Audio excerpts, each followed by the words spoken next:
Salut à tous, les amis, c'est Zivap. Hop, et aujourd'hui on se retrouve pour une petite vidéo, non pas matos, non pas toutes ces bêtises, entre guillemets. Je vais vous donner quelques conseils, si je peux me permettre, sur la création de vos propres liquides, ou couramment dit le dye. Use yourself. Les conseils sont pas universels, mais à ce que j'ai pu tester, cette caméra est mal centrée, voilà. À ce que j'ai pu tester, voilà, quelques erreurs à pas faire et quelques conseils que je peux donner. Le premier, c'est avant de commencer la manipulation, vous avez deux choix qui s'offrent à vous. Le premier est d'aller acheter en pharmacie du propylène glycol et de la glycérine végétale, que vous mélangerez par la suite aux proportions que vous voulez. Vous pouvez suivre des tutos qu'on trouve sur des forums, des tutos très complets. Ou alors, vous êtes un peu plus feignant, ce qui est mon cas, et vous achetez des préparations toutes faites, en proportion que vous souhaitez. Donc des bases finies. En revenant sur ça, moi, il faut savoir que si vous allez en pharmacie, que vous faites votre propre base, vous vaperez en zéro nicotine, parce que normalement, il vous est impossible de trouver de la nicotine seul. Il faut des autorisations et il n'y a que les industriels qui en ont fait la demande. Donc normalement, vous ne trouverez pas de nicotine. Je sais qu'il y en a quelques sites qui en vendent. Attention à ça, c'est illégal. Voilà. J'en profite aussi pour dire que quand vous achetez votre base, je vous conseille de tester plusieurs bases. Je parle de cas où vous en achetez des toutes faites. Donc testez plusieurs jusqu'à trouver celle-ci qui vous convient. Peut-être qu'une avec alcool va mieux vous convenir qu'une sans. Peut-être qu'une avec de l'eau va mieux vous convenir qu'une sans.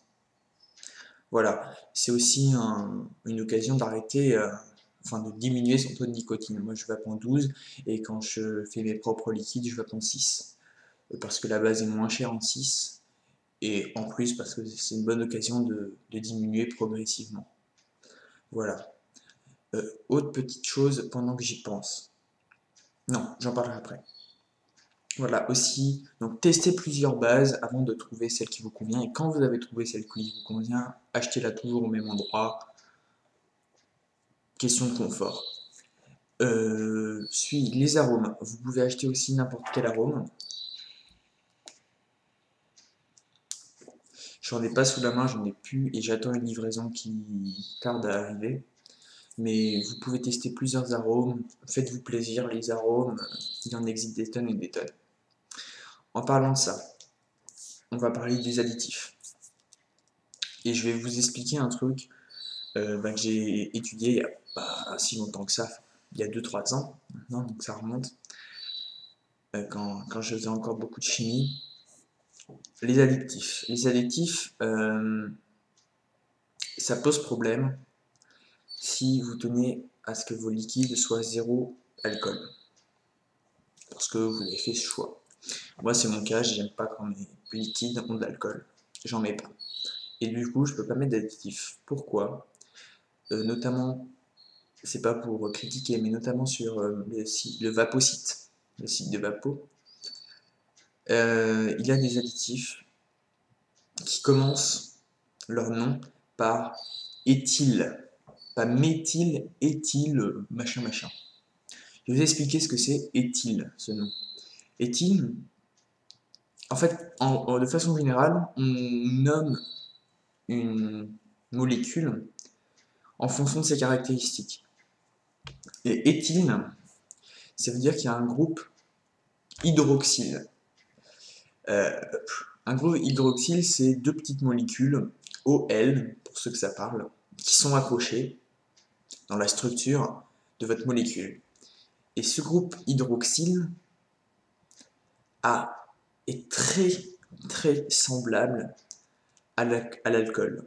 Pour trouver une molécule alcool de la famille des alcools, parce que l'alcool est une famille de molécules, bah, c'est marqué, ça se finit par OL. Genre alcool, bah, ça se finit par OL.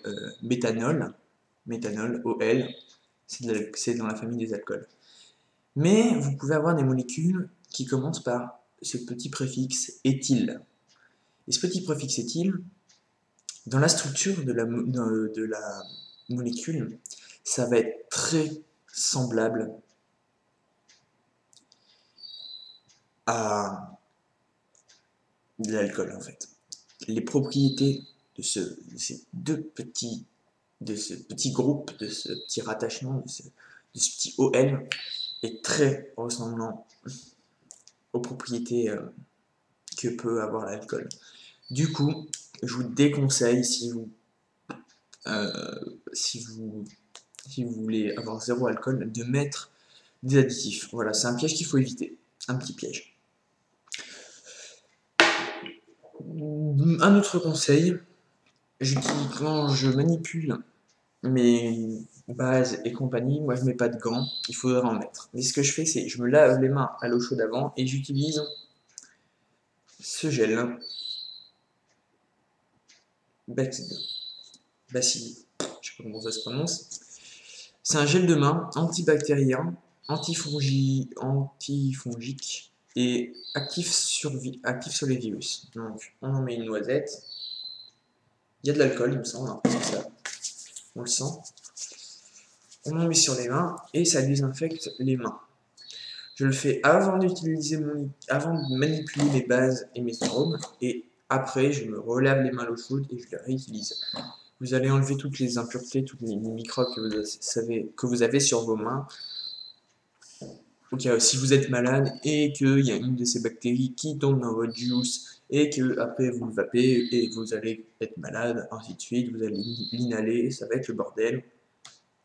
Vous l'utilisez, en plus ça sert tous les jours.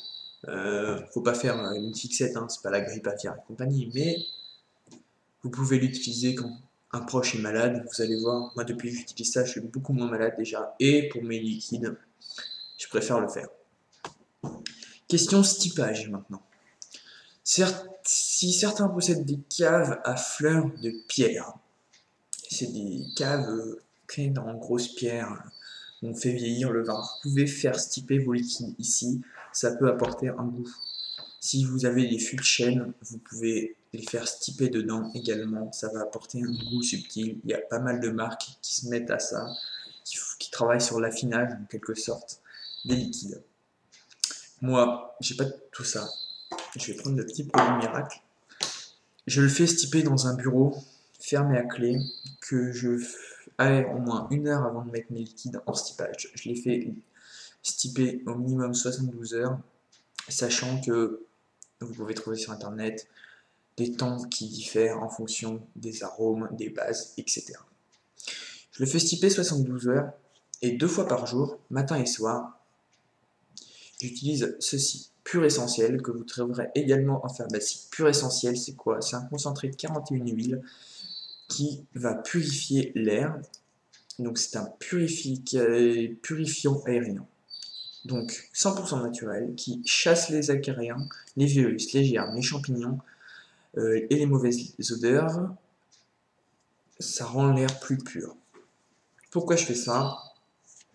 Je le fais pour pas qu'il y ait le moins de cochonneries possible qui viennent rentrer dans mon liquide pendant le stipage. Et je me dis que c'est toujours mieux. Et franchement, ça a apporté, sans rien, un plus. Ça coûte pas très cher. Vous le trouvez en pharmacie. Vous pouvez prendre autre chose que ça, mais ça, c'est. On envoie la pub à la télé et c'est vraiment sympa. Fermez vos liquides en stipage pendant que vous mettez. Vous mettez, donc vous vaporisez, vous faites 4-5 pchits dans la pièce le matin en fermant vos liquides, les flacons. Vous les rouvrez, vous les laissez stiper. Le soir, vous faites pareil. Et on limite les impuretés qui peuvent être en contact avec vos liquides. Niveau sanitaire, c'est bien. Niveau goût, peut-être que vous allez sentir la différence. Sincèrement, moi, je les faisais, je les fais stiper mes liquides dans son bureau, que je ferme ma clé pour éviter que les gens viennent y trifouiller, qu'on s'en mette dans les mains, pour limiter les risques. Et avant, je ne mettais pas ça. Et depuis que je mets ça, bah, j'ai senti une différence de goût. Une réelle différence de goût. Voilà. C'était mes quelques conseils bien avisés, mais c'est pas des trucs universels, hein, que vous pouvez utiliser ou pas lorsque vous faites vos propres illiquines. Le principal, c'est vous ne fumez plus. Sur ce, les amis, je vous souhaite une très bonne journée, surtout qu'il fait très beau par chez moi. À la prochaine, bye bye.